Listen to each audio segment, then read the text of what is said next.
Hai hai hai. Hai kids. Ketemu lagi sama aku.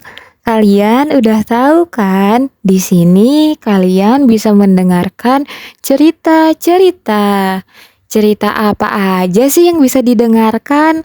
Kalian bisa mendengarkan cerita rakyat, cerita fabel, dongeng, dan lain-lain.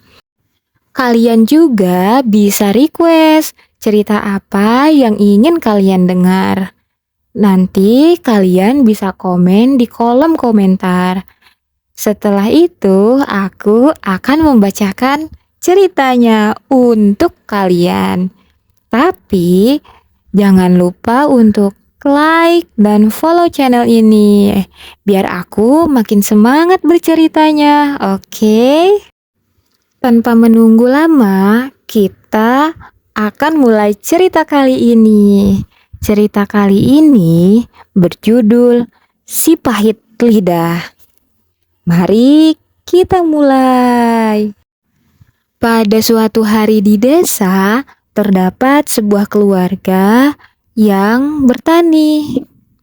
Pada hari itu, Seruting iri pada Arya Tebing, adik istrinya. Ladang milik Arya Tebing selalu subur, sedangkan ladangnya sendiri kering kerontang. Padahal letak ladang mereka bersebelahan. Seruting curiga Arya Tebing berbuat curang padanya. Maka dia pun mengajak Arya Tebing untuk berduel. Tapi sayangnya Seruting kalah. Karena malu, dia pun pergi meninggalkan desanya dan menuju ke Gunung Siguntang. Di gunung itu, Serunting rajin bertapa dan berlatih ilmu bela diri. Sampai suatu hari, ada bisikan gaib di telinganya. "Maukah kau memiliki kesaktianku? Jika iya, bertapalah di bawah pohon bambu sampai seluruh tubuhmu tertutupi oleh daunnya." Serunting pun menurut, dan setelah 2 tahun, tubuhnya pun tertutup oleh daun bambu. Serunting mendapatkan kesaktiannya yang dijanjikan, yaitu mampu mengutuk apapun yang ditemuinya. Karena kesaktiannya itu, dia amat ditakuti.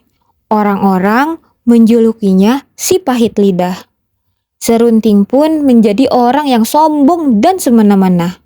Jika dia tak menyukai seseorang, dia tak segan mengutuknya menjadi batu. Tahun demi tahun berlalu. Serunting rindu pada istrinya. Dia berkemas dan berjalan pulang.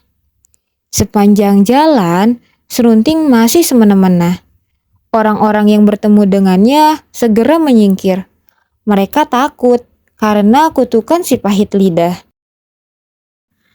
Karena lelah berjalan, Serunting pun beristirahat. Namun, dia melihat di sekitarnya amat tandus. Tak ada sebatang pohon pun yang bisa dijadikannya tempat untuk berteduh. Serunting tak sengaja berkata, Aku mau tempat ini penuh dengan pohon." Dalam sekejap, suasana di sekitar Serunting menjadi teduh.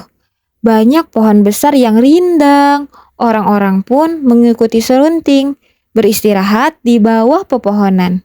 Diam-diam, Serunting merasa senang. Enak sekali di sini.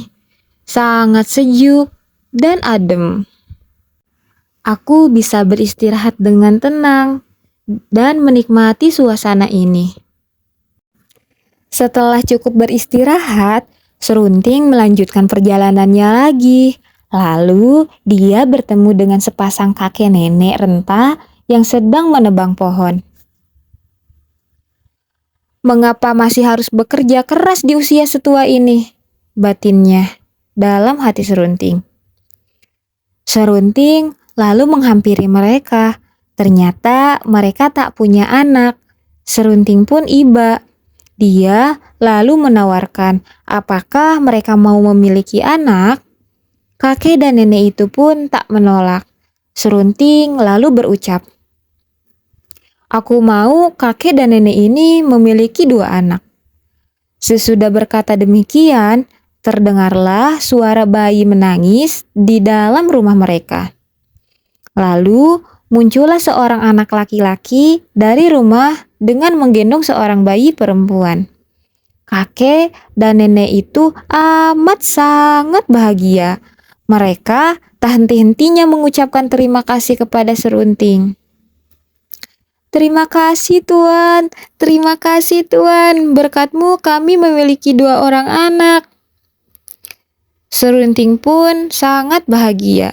Dia menyadari betapa menyenangkannya melihat orang-orang bahagia daripada melihat mereka ketakutan.